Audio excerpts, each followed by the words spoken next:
अस्सलाम वालेकुम नाज़रीन, प्रोग्राम टोटल हेल्थ के साथ मैं हूं आपका मेज़बान शराफत अली।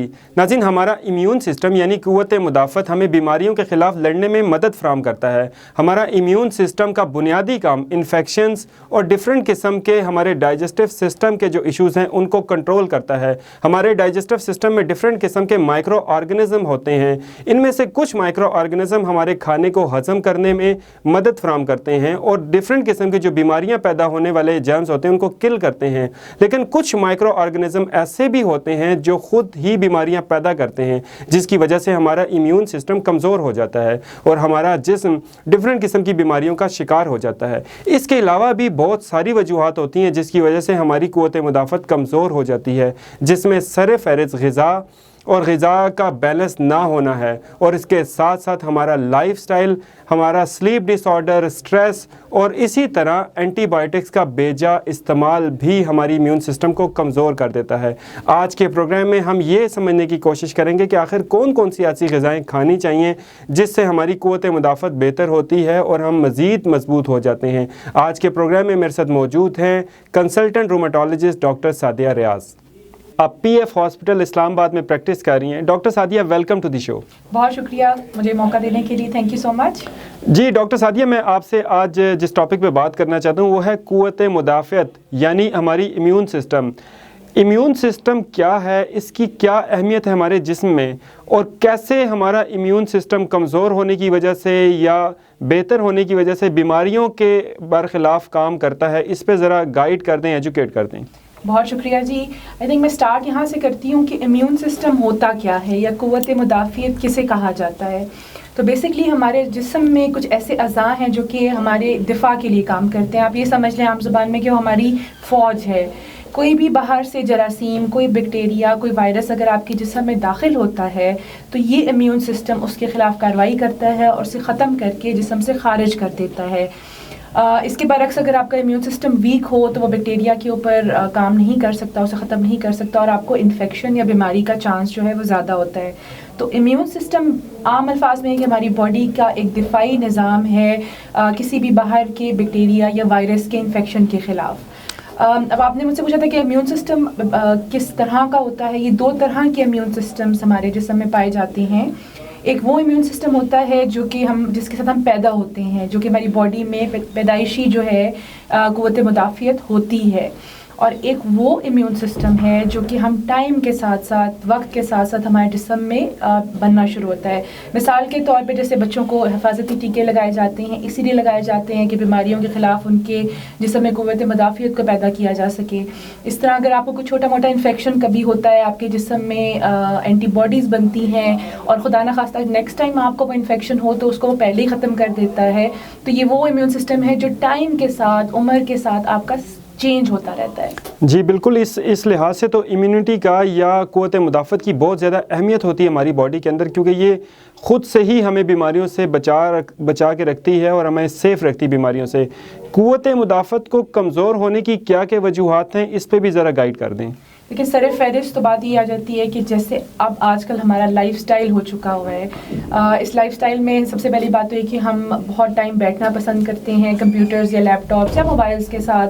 फ़िज़िकल एक्टिविटी को हमने बिल्कुल इग्नोर कर दिया है। डाइट जो है वो बिल्कुल fast food, take away, phone किया, ऑर्डर पे खाना आ गया, आप इस किस्म की ग़िज़ा का इस्तेमाल कर रहे हैं। और एक और शराफत साहब जो पाकिस्तान में बड़ी कॉमन मैं चीज़ देख रही हूँ वो ये है कि ज़रा सा किसी का कोई ज़ुकाम होता है या कोई मसला होता है तो फटाफट वो केमिस्ट से जाके कोई एंटीबायोटिक्स ले आते हैं और उसका बेदरेग इस्तेमाल करते हैं। इसकी वजह से भी आपका जिस्म जो है वो कमज़ोर होता है। तो ये मुख्तलिफ एलिमेंट्स हैं जिसकी वजह से आप अपने इम्यून सिस्टम को खुद ही कमज़ोर कर रहे हैं। जी डॉक्टर साहबा, आपने एंटीबायोटिक्स का जिक्र किया, लेकिन अनफॉर्चुनेटली हमारे तमाम डॉक्टर्स किसी भी बीमारी के हवाले से आप उनके पास जाएं तो वो आपको काफ़ी ज़्यादा तादाद में एंटीबायोटिक्स लिख देते हैं जो कि आपने 7 दिन, 5 दिन या 10 दिन खानी होती हैं। तो क्या हर बीमारी के लिए एंटीबायोटिक खाना ज़रूरी है या इसमें डॉक्टर्स के पॉइंट ऑफ व्यू से भी कुछ आगाही की कमी है? बिल्कुल ऐसे ही शराफत साहब, जो जहन में रखने वाली बात है वो ये है कि एंटीबायोटिक्स बैक्टीरिया के ख़िलाफ़ काम करते हैं। तो अगर आपके डॉक्टर को लग रहा है कि आपके जिस्म में कोई ऐसा इन्फेक्शन है जिसकी वजह बैक्टीरिया है, तो उस सूरत में एंटीबायोटिक्स लेनी भी चाहिए और वो काम भी करेंगी। लेकिन इसके बरक्स अगर हम वायरस की बात करें, जैसे कि आजकल सर्दियों में कॉमन फ्लू, ज़ुकाम वगैरह वायरस जो है वो होता है, या पेट ख़राब होने का वायरस जो आ जाता है सर्दियों में, इस वायरस की बीमारी में एंटीबायोटिक्स काम नहीं करते। और अगर आप एंटीबायोटिक ले भी रहे हैं तो आप अपने लिए उल्टा नुकसान कर रहे हैं, पैसे भी वेस्ट कर रहे हैं और एंटीबायोटिक्स के साइड इफ़ेक्ट्स भी आ रहे हैं। तो वायरसेस के लिए एंटीबायोटिक्स काम नहीं करती हैं। अच्छा, फिर अगर आपने वायरसेस का जिक्र किया तो कोविड का जिक्र हम कैसे नहीं कर सकते, क्योंकि ऑलमोस्ट 1 साल हो चुका हुआ है कि हम कोविड का शिकार हैं। तो जो लोग कोविड के विक्टिम्स हैं या मरीज़ हैं, उनके हवाले से पर्टिकुलरली क्या गाइड करना चाहेंगी कि वो मुख्तलिफ़ किस्म के इन्फेक्शंस या कोविड की अलामात में उनको एंटीबायोटिक्स लेनी चाहिए, नहीं लेनी चाहिए? अगर लेनी चाहिए तो क्या एहतियात की ज़रूरत है? आपने बहुत अच्छा सवाल किया शराफत साहब। देखिए, कोविड के जो पेशेंट हैं, अगर आप कोविड पॉजिटिव हैं तो इसमें 2 या 3 कैटेगरीज मैं यहाँ बताना चाहूँगी, ठीक है।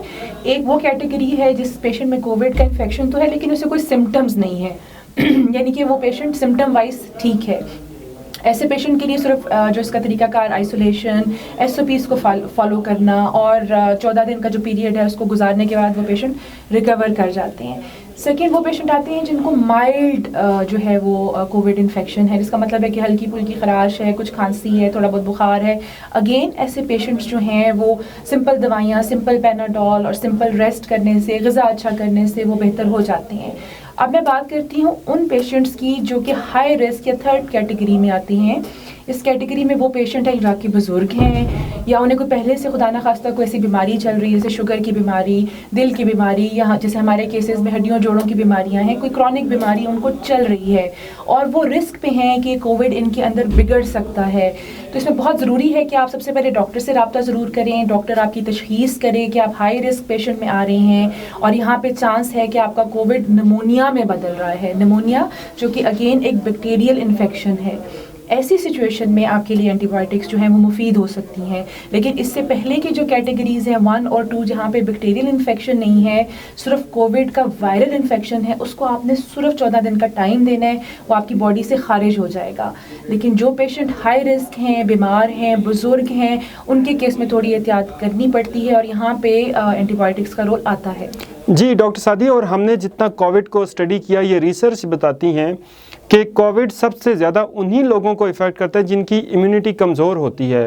तो आप प्लीज़ ये गाइड कर दें कि इम्यूनिटी को बेहतर बनाने के लिए कौन कौन सी ग़िज़ाएँ हमें अडॉप्ट करनी चाहिए, अपनी डाइट का हिस्सा बनानी चाहिए, इस हवाले से तफसीलन गाइड कर दें। बिल्कुल शराफत साहब, देखिए आजकल जैसे मौसम भी हमारा आ रहा है जहाँ पे सिट्रस फ्रूट्स यानी कि जैसे माल्टे, चकोतरे, कीनो, इस तरह के जो हमारे फ्रूट्स हैं काफ़ी अच्छे फ्रेश मिल रहे हैं। ये बहुत अच्छे हैं आपकी इम्यूनिटी को बूस्ट करने के लिए। आप इन्हें खा भी सकते हैं, इनका जूस वगैरह बना के भी इस्तेमाल कर सकते हैं। और देखिए ओवरऑल बात ही आ जाती है कि आपने अपनी डाइट को एक बैलेंस डाइट की तरफ लेके जाना है जिसमें आप अपने इन्फेक्शन से बच सकते हैं। तो जैसे हम बात कर रहे थे कि क़ुव्वत मुदाफ़ियत को बढ़ाने के लिए जो ग़िज़ाएँ हैं उसमें सबसे ज़रूरी फ्रूट्स हैं, जिनमें मैंने नाम लिया कि सिट्रस फ्रूट्स हैं। इसके अलावा सब्ज़ियाँ, ग्रीन सब्ज़ियाँ जैसे कि पालक है, साग है, हमारे यहाँ जो आम तौर पे पाई जाती हैं, इनके अंदर भी काफ़ी विटामिन्स मौजूद होते हैं जो कि आपकी बॉडी को काफ़ी क़ुव्वत मुदाफ़ियत जो है वो देते हैं। और अगेन कोशिश करें कि आप अपनी डाइट में डेयरी प्रोडक्ट्स यानी कि दूध से बनी हुई चीज़ें, दूध का अगर इस्तेमाल नहीं कर सकते तो आप उसकी जगह चीज़ या मक्खन का इस्तेमाल, ये एक क्वांटिटी में आप डेली रूटीन में ज़रूर रखें। तो देखिए बात वही आ जाती है कि हमने डाइट को बैलेंस रखना है जिसमें हमारा गोश्त भी हो, दालें भी हों, ख़ास करके इम्यून बूस्टिंग के हवाले से फ्रेश सब्जियाँ और फ्रेश फ्रूट्स, ये आपके लिए बहुत ज़रूरी है। और कुछ ऐसे डाइट की चीज़ें भी हैं क्या जिनसे हमारी इम्यूनिटी ख़राब होती है, कमज़ोर होती है, या इससे कोई फ़र्क नहीं पड़ता? बिल्कुल बिल्कुल हैं शराफत साहब, और सबसे सर फहरिस्त तो मैं इन्हीं चीज़ों का नाम लूँगी जो बर्गर और पिज़्ज़ाज़ और ये डीप फ्राइड चीज़ें हम इस्तेमाल करते हैं। हमें नहीं पता कि वो ऑयल जो है वो कितना पुराना है, कहाँ से उसका सोर्स आया, बाज़ार के खाने हैं। इसके अलावा जो लोग बहुत शौकीन हैं मीठे के और ये मीठे ड्रिंक्स वगैरह जो पीते हैं, ये भी आपकी इम्यूनिटी को वीक करती हैं। प्रोसेस्ड फूड हैं, डब्बों के खाने हैं जो फ्रेश नहीं हैं, अनहाइजेनिक हैं, जिनके अंदर पहले से ही कोई जरासीम वगैरह मौजूद हैं। ये सब चीज़ों से कोशिश करें कि आप इनको अवॉइड करें और अपनी ग़िज़ा को फ्रेश ग़िज़ा, ताज़ा ग़िज़ा की तरफ लेके आएँ। जी डॉक्टर सादिया, ये भी बता दें कि क्या स्ट्रेस, एंजाइटी या स्लीप डिसऑर्डर की वजह से भी हमारी इम्यूनिटी कमज़ोर हो सकती है? इसका क्या अमल दखल है हमारी क़ुव्वत मुदाफ़त में? इसका काफ़ी बड़ा रोल है। अगेन इस कोरोना की पेंडेमिक पे मेरा मैसेज बार बार यही रहा है कि अपने आप को रिलैक्स रखें, पैनिक और एंजाइटी से अपने आप को दूर रखें कि जितना आप परेशान होंगे, इस परेशानी से आपकी बॉडी में क़ुव्वत मुदाफ़ियत कम होगी और इन्फेक्शन लगने के चांसेस जो हैं वो ज़्यादा हो जाएंगे। तो कोशिश करें कि आप दिन में अपनी नींद पूरी करें, 7-8 घंटे की नींद मुकम्मल पूरी हो। आप अपने आप को रिलैक्स करें। अगर आपको रिलैक्स करने के लिए कुछ जैसे कि लॉकडाउन वगैरह भी चलते रहे, आप इंडोर हैं ज़्यादा, तो आप घर के अंदर कुछ ऐसी एक्टिविटीज़ कर सकते हैं जिसमें आप रिलैक्स रहें। आप कोई बुक पढ़ सकते हैं, आप कोई म्यूज़िक सुन सकते हैं, मेडिटेट कर सकते हैं, घर के अंदर चहलकदमी कर सकते हैं। बहुत देर एक जगह पे आजकल ख़ास तौर पे हीटर्स के सामने आप मत बैठें। कोशिश करें कि हर घंटे के बाद थोड़ी 5-10 मिनट के लिए थोड़ी सी चहलकदमी करें। ये चीज़ें बहुत ज़रूरी हैं अपने आप को इस टाइम में इन्फेक्शन से बचाने के लिए। जी डॉक्टर सादिया, प्रोग्राम के आखिर में क्या टेक होम मैसेज देना चाहेंगे हमारे व्यूअर्स के लिए, और ये भी बता दें कि एक्सरसाइज का क्या रोल है इम्यूनिटी को बेहतर करने में या इम्यूनिटी के कमज़ोर होने में? एक्सरसाइज ना करने का क्या रोल है, प्लीज़ गाइड कर दें। जी बिल्कुल, जो मैसेज मेरा पेशेंट्स के लिए होगा वो ये है कि आप खुदा ना खास्ता किसी बीमारी में मुब्तला हैं तो प्लीज़ उसको एक मुस्तनद डॉक्टर से ज़रूर अपना चेकअप करवाएं। और इसी तवज्जुह से आपके प्रोग्राम के तवज्जुह से मैं फ्री चेकअप भी अनाउंस करना चाह रही हूँ कि जो पेशेंट्स हड्डियों और जोड़ों की बीमारियों में मुब्तला हैं वो मुझसे मिल सकते हैं। आपको एड्रेस इनकी साइट पर मिल जाएगा, आप मुझसे आके अपना चेकअप करवा सकते हैं। तो मैसेज यही है कि बजाय इसके कि आपने अपने मर्ज़ को ख़राब करें, आप जल्दी एक डॉक्टर से रब्ता करें और अपने मर्ज़ का इलाज जल्दी शुरू करें। और एक्सरसाइज की जहाँ तक आपने बात की, देखिए इसमें मैं आमतौर पर पेशेंट्स को ये कहती हूँ कि अगर मैं आपको कोई दवाई दे रही हूँ तो 50% रोल इसमें इन दवाइयों का है और 50% रोल आपका एक्सरसाइज और अपनी डाइट वगैरह को चेंज करने का है। तो आप एक्सरसाइज को अपने डेली रूटीन में इसका हिस्सा ज़रूर बनाएं। मशवरा मेरा ये होता है कि आप कुछ टाइम से शुरू करें। फ़र्ज़ करें कि आज आप 10 मिनट से शुरू करते हैं और उसको आहिस्ता आहिस्ता बढ़ाते जाएं, लेकिन एक्सरसाइज को अपनी लाइफ का ज़रूर हिस्सा बनाएं। जी डॉक्टर सादिया, बहुत शुक्रिया, आपने हमारे व्यूअर्स के लिए फ्री चेकअप भी अनाउंस किया और आपने बहुत ही आसान अल्फाज में गाइड कर दिया, एजुकेट कर दिया हमारी पब्लिक को कि क़ुव्वत मुदाफ़त की क्या अहमियत है हमारे जिस्म के लिए और किस तरह हम अपनी क़ुव्वत मुदाफ़त को बेहतर बना सकते हैं। आपने प्रोग्राम में टाइम दिया, बहुत शुक्रिया। Thank you.